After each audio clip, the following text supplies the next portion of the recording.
The alliance needs to be renovated, and this is clear.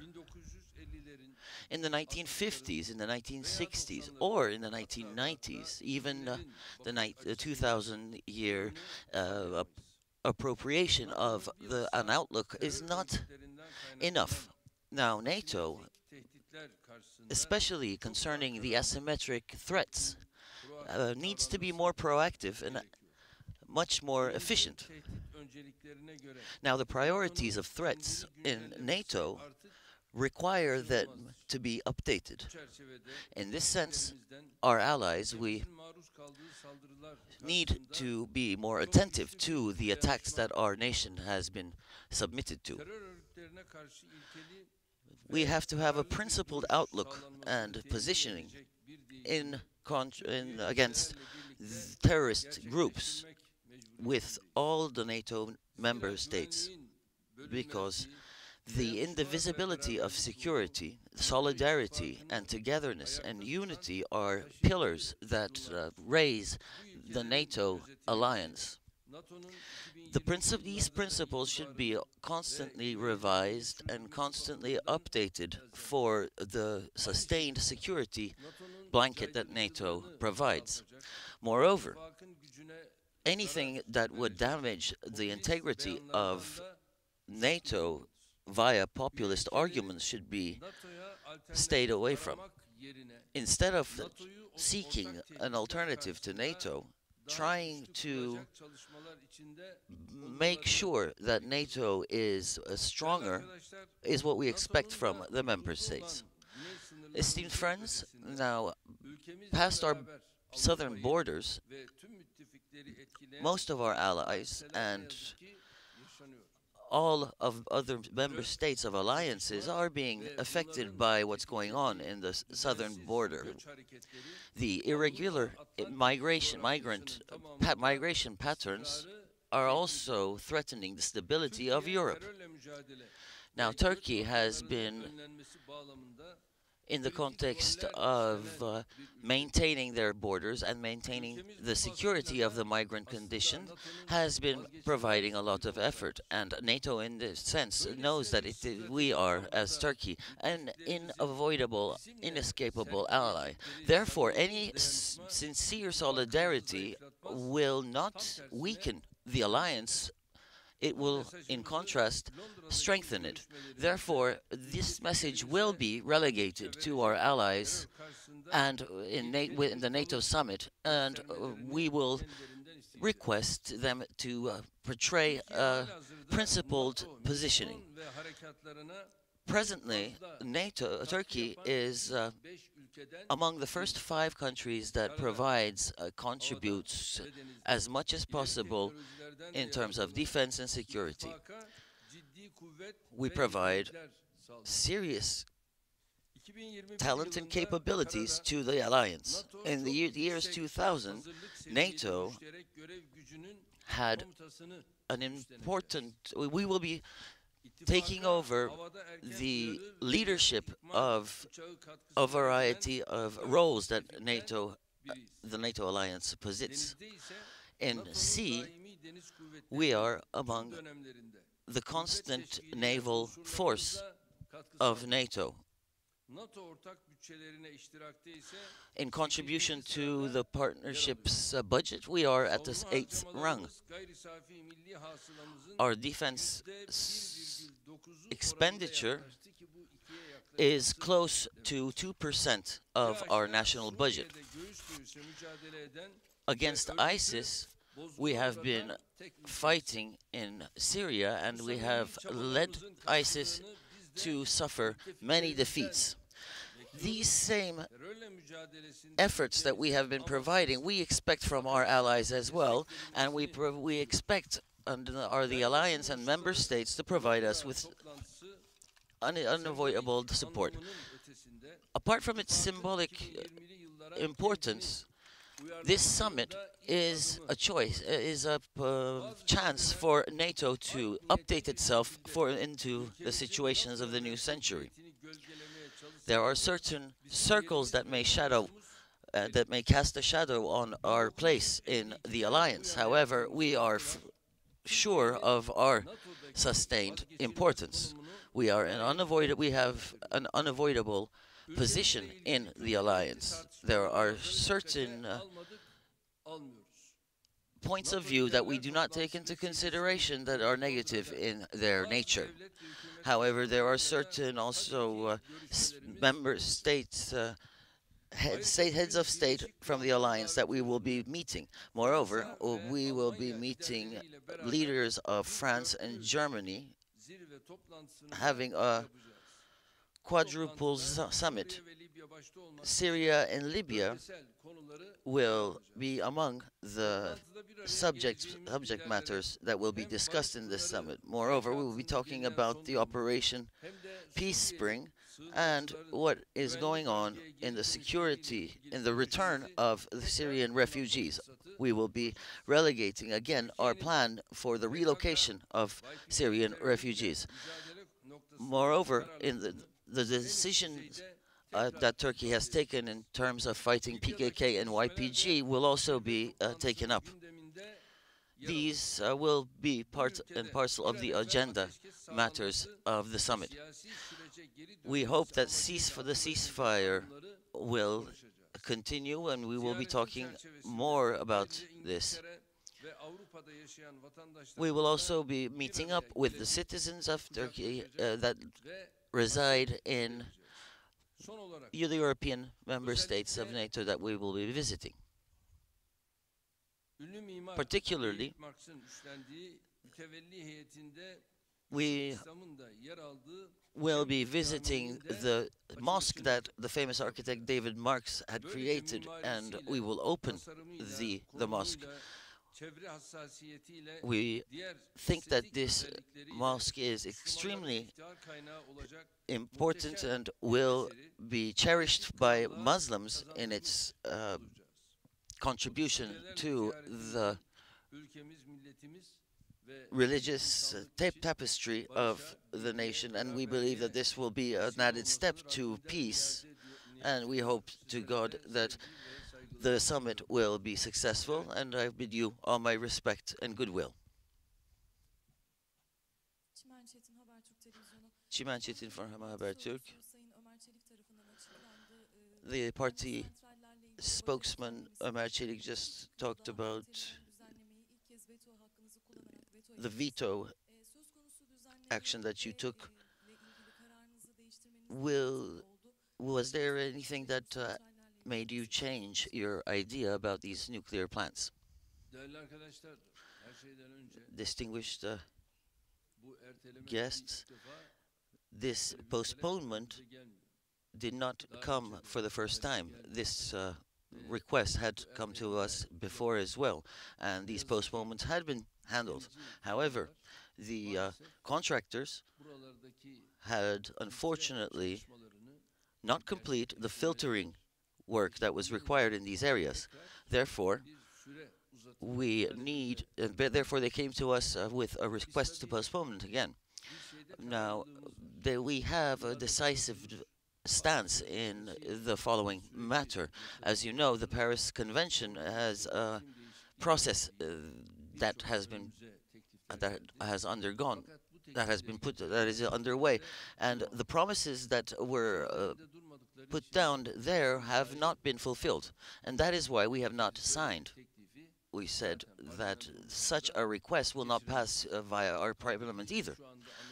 In fact, along with the United States of America, we know that there are certain states that have not been signatories. So what is the problem here? The problem is that in terms of renewable energies, we are against the pollution, the air pollution. These types of institutions that pollute the air cannot be operated by us. What was to be done? These thermal plants, first of all, in their sales, the filtration efforts had to be put down already, had to be handled. But if you do not adhere to these decisions, we will make sure that our nation is not and our air is not polluted, and this is why the expiration date is close by, and by the end of this year, whatever steps they may take, we leave it to them. However, as of now, until the end of 2020, we did not want to give them a chance for the postponement that has taken place, because on the one hand we have the collateral on one point that will take place with our nation, and we think that a new tender will take place.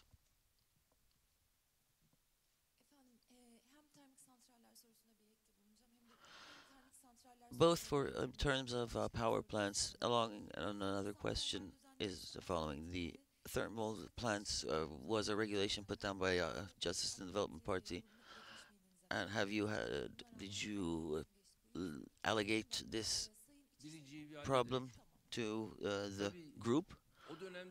Now, at that time, the same discussions were in the agenda, and we talked about these things over and over again. We had many discussions together. Now, if these stacks were not put, were not installed with the filtration that was required, we would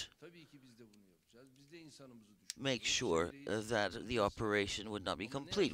They also told us that they were concerned about the environment. However, their promises were not fulfilled. Now, when we discuss it with them, they talk about the particle rates and that they had dropped and so on and so forth. No matter how much you have dropped the particle per square meter, our nation complains that the air is polluted, and the decision here on the first priority is our nation. Now, we have come to the end of the agreement, and they have not fulfilled the promises. So, because they have not fulfilled the promises, there is no other choice but to send this back to the Parliament for further discussion. Now, what's going to happen is that the Parliament will have the discussions. We'll have the discussions underway, and then a retender process will take place, and after which, in terms of natural gas, we have no problems. Therefore, we can appropriate natural gas infrastructure, thereby resolving our need for energy in the location. In terms of employment, we might have certain problems, and this is another subject that gets exploited. The employment problem is going to be solved in a different manner. The second question, Süleyman Soylu, Interior Minister, talked about Mr. Öksüz, that they knew where Mr. Öksüz was located. When was this when did this take place, and when has the reallocation when will the reallocation take place? Our ministry's portrayal of this person is correct, and that this person, we have records of his travels, and unfortunately the states in which he has traveled with are protecting this individual. There are many different nations, such as Belgium. From Belgium he goes to Germany, for instance. There are a variety routes that he has taken. As you know, there are hundreds and thousands of FETÖ members that live among these countries. We provided the addresses of these individuals, but these nations have not provided us the information of their presence. There have been certain individuals that have been delivered to us, and we state the result when it happens, saying that this and this state has delivered this and this individual. However, at this point, we do not have such a situation. Our Ministry of Interior will perhaps make its own decision in the matter. Now, you will be getting together with European leaders today in your summit visit in England, to England. You'll be talking about the safe zone, and the security risks are obvious. But I would like to ask the following: unless you see a principled attitude, will Turkey open its borders? Second question is about your discussion with Trump, your meeting with Trump. There was to be a meeting with him in which the security situation will also be discussed. Now, the safe zone is our #1 priority in the discussion. In this respect, there is a Tel Aviv and Ras line in the 120 kilometers distance of the area. This is our priority area that we want to raise, and we want to know their concerns about the matter. Of course, how will Germany approach the matter? How will France approach the matter? We do not know at this moment. How the United Kingdom will approach the matter is also a mystery at this point, and we'll listen to what they have to say. And in the framework that we have discussed, we will bring up our projects, and if they have interest and concern in the matter, we will share this with the world. And if they don't, we will still share this with the world. In this respect, we will be sharing the same situation with the rest of the member states as well. In particular, France has been disturbed by the Eastern Mediterranean problem, and our efforts with Libya are disturbing them as well, I think. In this respect,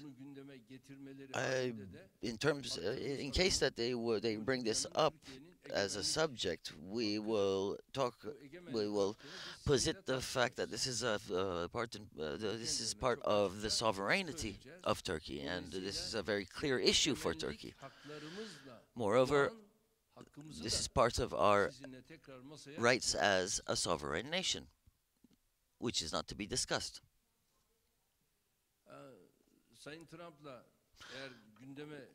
With Mr. Trump, if the same issue is brought up, we have already talked about it with him before, and we can renegotiate it if necessary. I am hoping that we will get good results from this issue.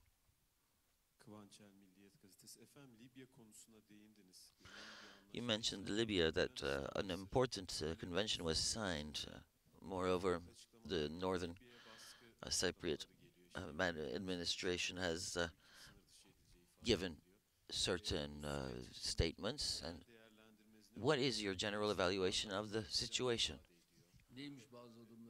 Some steps you mentioned that NATO will, in the NATO summit, this will be brought up, and that certain decisions will be taken about the matter.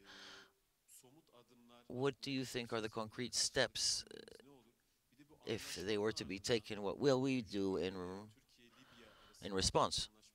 Moreover, in the conventional zone between Libya and Turkey, has the efforts been put underway? Well, Greece can come up with a discussion agenda, and we also have a right to take our steps as well, and whatever is required, we will make. Most probably, Libya perhaps will pull its consulate, its ambassador. Now, they are talking with the ambassador, as far as I know, but yesterday I have heard that the Greek Prime Minister has requested a meeting with us in London. All of these will be issues that we take up, and I'd like to let my whole nation know that Greece, Egypt, and on the other side, Northern Cyprus and them undertaking such important efforts will not affect what we have signed with Libya, because with Libya we have a written convention. We have signed the convention. This will be brought into the parliament, and I believe that the parliament will take the required action for it to pass. Once it passes the parliament, it is basically done for us.